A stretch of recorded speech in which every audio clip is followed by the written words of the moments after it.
My name is Wayne and welcome back to the channel. Today we're going to build some wheel cribs. Maybe you're wondering why I need wheel cribs. Well, I have two projects that I need to do on the Cuda where the car needs to be on the wheels and tires, but it needs to be elevated. And this is going to be a perfect solution to raise the car up while keeping it on the wheels and tires so we can work on it.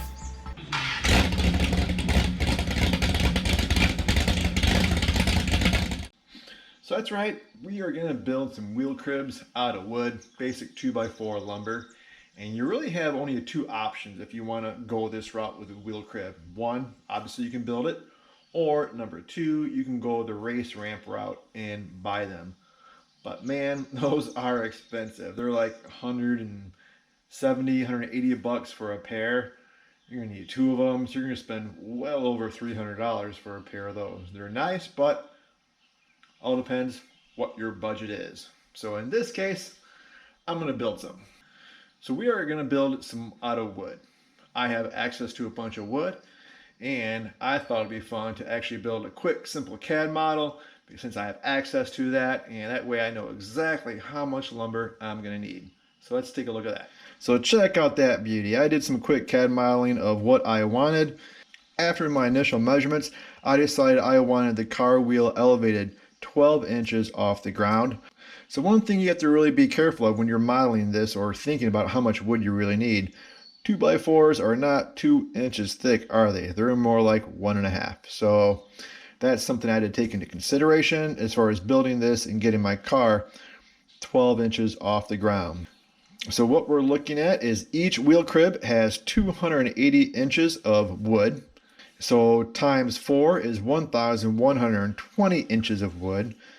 Now let's convert that total length of wood into feet. Now turns into 93.3 feet of wood divided by 8 2x4s, and that comes up with basically 11.5 8-foot 2x4s is what you're going to need to build them 12 inches off the ground. And these are 40 12 inchers and 32 20 inchers. Now what I wanted to do is run my first layer is the short 12 inches wide, and the very top layer as well 12 inches wide. Now why did I want to build it this way? Well, let me show you. Now I was seeing people build these a few different ways, and a few of them, I gotta admit, I wasn't very impressed.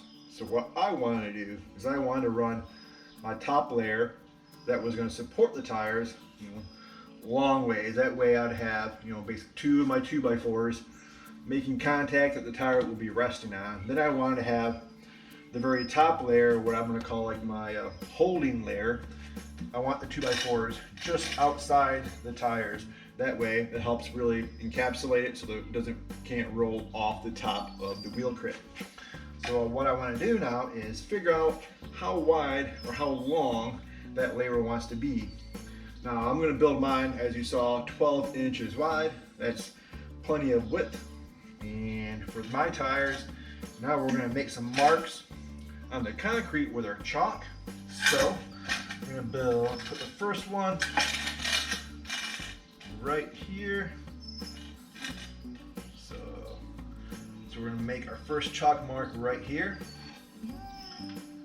Now carefully, without moving the tire, I'm going to take the 2x4 slide it to the back side. Boom. Make another mark, front and back. And now we can take a tape measure and measure that overall length. And that's measures 19.5 inches. I'm going to go a little extra just for a tolerancing, so I have a little room for the tire to squish while it loads it. So we're going to build these 20 inches long. That way, again, I'm going to have two 2x4s running long ways to support the load, and then two more on top to help locate it. So that's the reason of why I wanted to design these being 12 by 20 and is how to layer the boards. Now let's look at the tools that we're going to need. First, let's talk about how we're going to cut all these 2x4s to length. In this case, my dad, who I'm going to get the wood from, he has a radial arm saw that we're going to set up a stop on for 12 and 20 inches, and that's going to make the cutting of these go super quickly. And then once they're all cut and it's time to assemble them, you definitely want to have a square. That way you can get that first layer especially nice and straight and square. And what's really key is to doing this project, since you have to pre-drill all your holes, is you're going to need 2 drills. And these are what I have. They're not great, but it's going to get the job done. Now I'm going to set up the electric drill with the 1/8" drill to pre-drill for my number 8 2.5" screws. 2.5 will be plenty for these, because again, don't forget, the 2x4 is not 2 inches thick, so we're going to have plenty of engagement. And what I like to do on this case is I like to set up my drill and my chuck to be the exact length I need. That way you can just bottom out your chuck on your 2x4 and you can zip it in and out really quickly. And that way on this one, I'll just have my bit for my Phillips head screws. Again, this is just a box of screws that I have laying around from another project, so I didn't have to buy them specifically. If I did, I would be buying the square head because I really like those, but I've had these for a long time sitting on the shelf, and we're going to just use them up on this project. So this is all you're going to need to assemble it once the cutting's done. So now we're going to go over to my dad's house and cut up a bunch of 2x4s. Alright, so we are just pulling up to my dad's house, and we're going to get some lumber here. And he's also got a nice big radial saw. We're going to cut everything to length while we're here, so that'll be handy. And we'll see how much he's got. He said he's got quite a bit, enough to make all of our wheel cribs. So we're going to drive back to the barn and take a look. And I've got my helper here today too. Hi.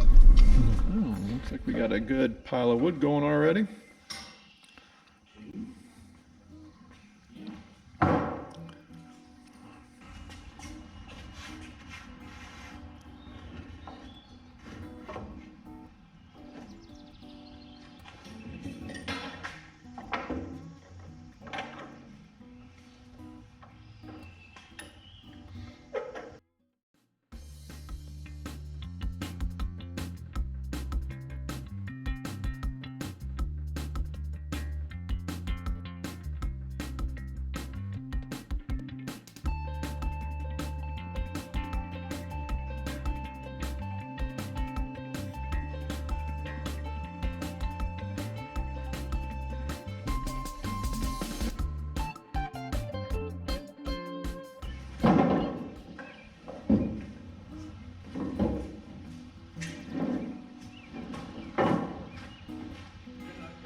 So all the 12 inchers are done. Now we're going to cut up the 20s.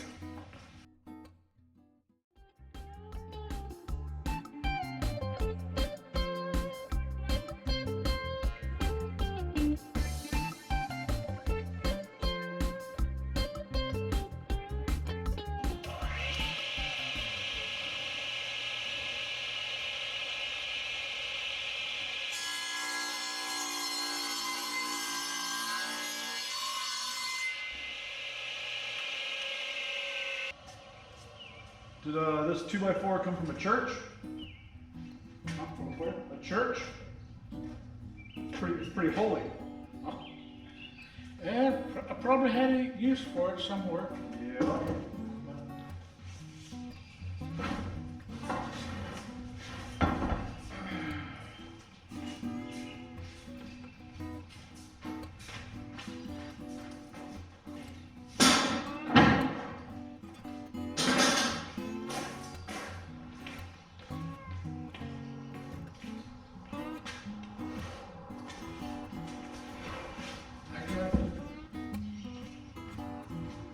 Yeah, so what do you think of that little drawing? Well, Yeah? it looks good. Yeah. I don't know if I'd want to put it together. So, Yeah. oh, okay. Yeah, so the tire, right, it will sit on top of these, on these two, and then these on the ends will help kind of locate it from, rolling off, right? So I kind of measure it all out on the Oh, floor. your tire goes this way? Yeah, it'll sit, yeah, exactly. So the car will be running this way. Okay. The tire will be parallel to these, and Okay. being 12 inches wide, I have pretty wide tires. It'll pretty much, be riding on those two by 4s, and these will help keep it from rolling. So it Yeah. should be really stable. So we're going to start our first layer for the wheel cribs, and this layer is really critical. Make sure it's all nice and square before we start securing it. Because if this one's off, they're all going to be off. So we're going to use our square and make sure everything is nice and straight.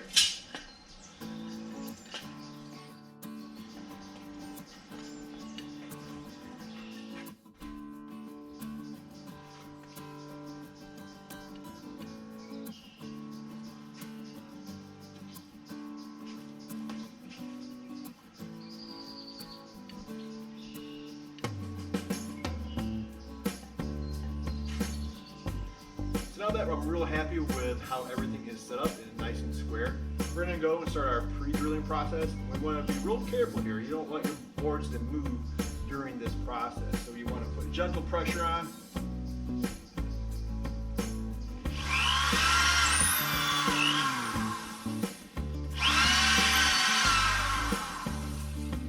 And what I'm also going to do is I'm going to make sure I alternate the patterns of my screws so they never hit. So I'm going to start left corner, right, left, right, left, right, left, right, and then flip flop.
Now that our first layer is done, now we're going to start easily adding our next layers.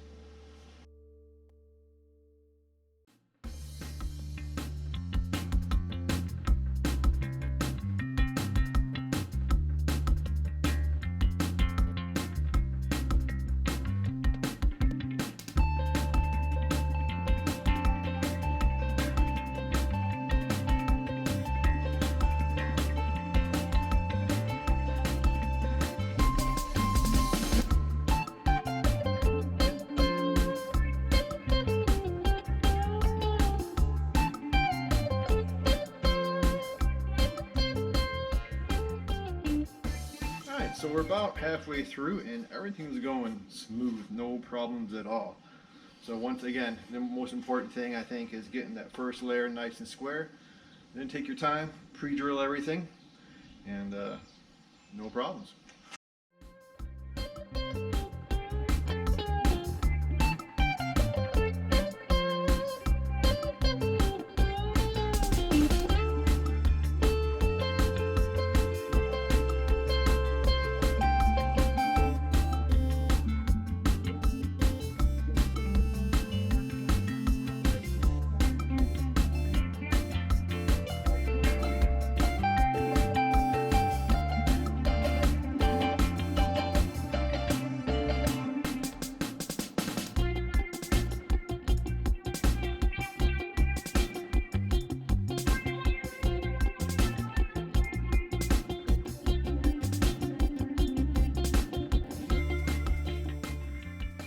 Okay, so we have all four of these assembled now. You can see I did add in an extra 12-inch piece to support the top load. I thought that would be a good idea. I don't know if it's really going to be truly necessary, but I wanted to since I was going to have more of the load on these pieces versus just the outers like some do. So I think that's going to work out better. Now we need to get these under the car, and since these are 12 inches high, what I'm going to do is I'm going to put the car on jack stands to raise it up some, so I don't have to try to lift the car up entirely to clear these all at once just by the jack. So I want to get it up on stands, and then we'll put it, jack it up again and put it on the wheel cribs. All right, so we have the car up on the jack stands, and I think we're gonna be safe now to put it up on the cribs. And I'm gonna jack up the front first because these are nose heavy. You really don't want to jack up the back first. Get that really high up, because what could happen is it always could tip over on the front side. So we're gonna do the front first and then jack up the back.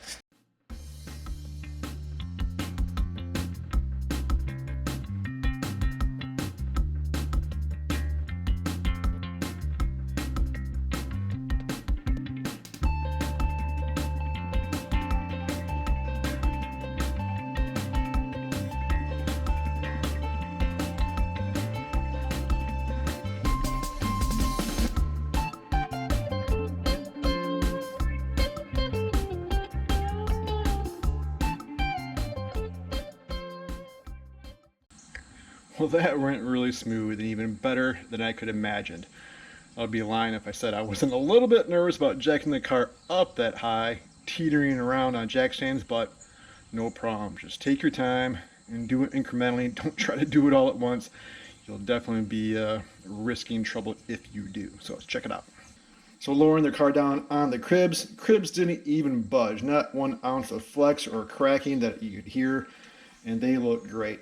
Now the car is up in the air, and I have lots of room to work on this thing for those final 2 projects that I have to do. So it was a lot of work to do this, took some time, but it was fun. I always love working on the car when I have time, and this is going to make this job a lot easier to do at home now that she's up in the air and off the ground. And plus, anytime I want to get the car up in the air, we can use these cribs again in the future, even maybe loan them out to some friends. So this worked out fantastic.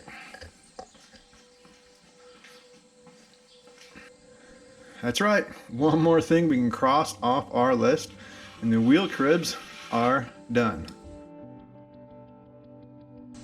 So another project we got done, and that was a fun one. We got to visit with my dad, and we're one step closer to finishing up these car projects we have for the summer.